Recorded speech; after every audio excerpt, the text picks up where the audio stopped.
नमस्ते, सत श्री अकाल, सुस्वागत है। Welcome back to my channel.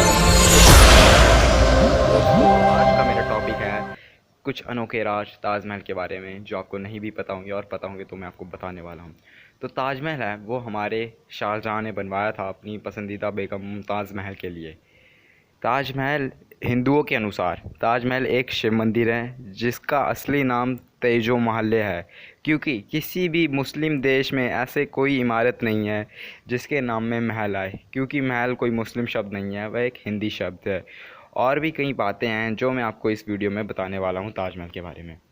यदि इतिहास पर नज़र डाली जाए तो ताजमहल शाहजहाँ ने बनवाया था। शाहजहाँ ने कुल 7 शादियाँ की थी और ताजमहल का निर्माण अपनी चौथी बेगम मुमताज़ की याद में करवाया था।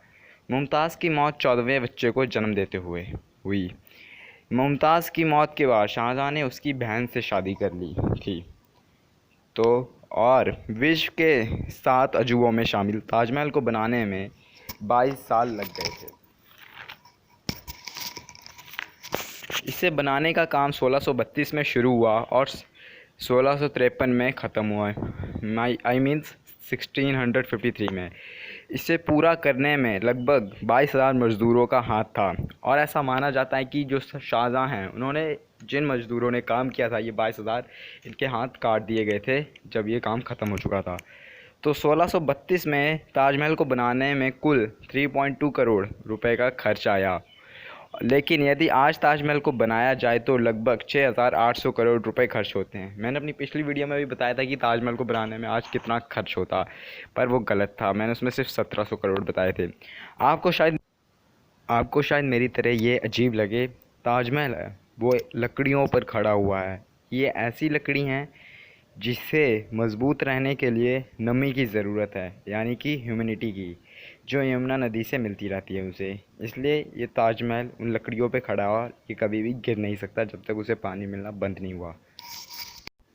ताजमहल के चारों मीनारों को इस तरह से बनाया गया है कि चाहे भूकंप आए या बिजली गिरे या बाढ़ आए, वो कभी भी खुद ताजमहल के ऊपर नहीं गिर सकते हैं। उनकी बनावटी कुछ इस तरीके से है। ताजमहल दुनिया में सबसे ज़्यादा देखे जाने वाली इमारत है। हर रोज़ पूरी दुनिया से लगभग 12,000 के आसपास तक लोग इसे देखने आते हैं। क्या आपको ये पता है ताजमहल को बनाने में 28 अलग अलग पत्थरों का इस्तेमाल किया गया है। इसमें लगा हुआ संगमरमर पत्थर राजस्थान, चीन और अफ़गानिस्तान, तिब्बत से आया था। ताजमहल की सजावट का सामान ले जाने के लिए हज़ारों हाथी का इस्तेमाल किया गया था। ताजमहल का रंग बदलता रहता है। सुबह देखने पर ये गुलाबी हो जाता है। अगर आपको ये नहीं पता था तो मुझे कमेंट सेक्शन में ज़रूर बताइए। और जब इसे रात में देखा जाता है तो ये दूधिया सफ़ेद और चांदनी रात को सुनहरा दिखाई देता है। लेकिन बढ़ते प्रदूषण के कारण ताजमहल का रंग हल्का पीला पड़ने लगा है।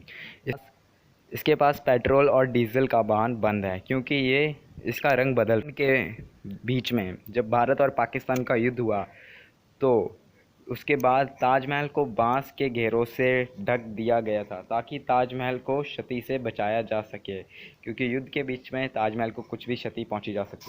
सफ़ेद ताजमहल बनने के बाद शाहजहाँ का सपना था कि वह अपने लिए एक ऐसा ही काला मकबरा बनवाए, लेकिन उनके बेटे औरंगज़ेब ने उन्हें घर में ही कैद कर दिया और उनका सपना सपना ही रह गया और वो कभी पूरा नहीं। चाहता था कि ताजमहल में कोई कमी नहीं रहे, लेकिन ताजमहल में एक छेद है जिसका पानी सीधा मुमताज़ की कब्र पर गिरता है। कहा जाता है कि जब कारीगरों के हाथ काटने का आदेश दिया गया तब एक कारीगर ने ये छेद किया था। ताजमहल में 11 पिल्लरों में से एक पिल्लर गोल आकार में है और बाकी सब 10 तिकोनी आकार में हैं। तो ये एक और प्रॉब्लम है ताजमहल की। ऐसा माना जाता है कि ताजमहल जिन लोग मज़दूरों ने बनाया था उनके हाथ काट दिए गए थे, लेकिन अहमद ग्लोरी जिन्होंने ताजमहल बनाया उन्होंने लाल किले में भी अपना हाथ बटवाया था। दोस्तों, सबसे इंटरेस्टिंग फैक्ट ताजमहल का कि अगर आपसे कोई पूछे ताजमहल बड़ा है या कुतुब मीनार, तो दोस्तों मैं आपको बता दूं इसमें ताजमहल बड़ा है। तो ये थी हमारी वीडियो। अगर वीडियो अच्छी लगी हो तो लाइक, कमेंट एंड सब्सक्राइब ज़रूर करें। साथ ही में बेल आइकन ज़रूर दबा दें। ताजमहल कुतुब मीनार से 4.5 मीटर फुट बड़ा है।